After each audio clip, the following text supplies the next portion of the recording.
just keep flowing. Wanna know where it is going.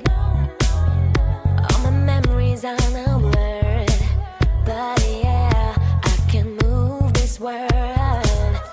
Don't you dare to give up, don't you dare to give in. I am here to back you up, I am here to help you win.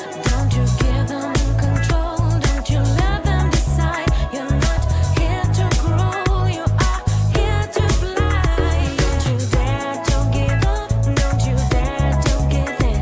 I can do it alone, they are all under my skin. Don't you give them control, don't you let them decide. Just stop playing that role, they are tricking your mind. Dreams won't let me wake up, and my eyes go blank. Oh, forward, fake, make up. Yeah, I can rewind. Those dreams won't let me wake up. Clear your mind, take off all that fake makeup. Go into the wild.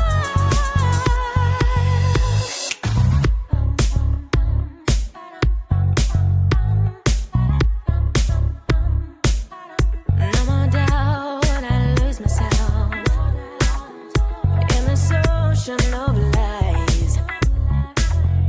Let me out, only feel strong when I look into your eyes. I'm alone, don't you let me fall. Broken soul, sick of being so small. Won't destroy, has no way, and it's gonna be okay. Don't you dare to give up, don't you dare to give in. I am here to back you up, I am here to help you win. Don't you give them control, don't you let them decide. You're not here to grow, you are here to fly. Don't you dare to give up, don't you dare to give in.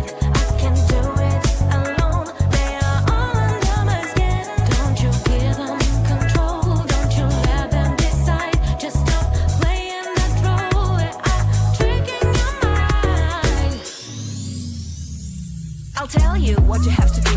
Wake up and shake up and clear your mind. Take off all that fake makeup, heal it up, yeah, you can rewind. Listen girl, you've got to nut up and back up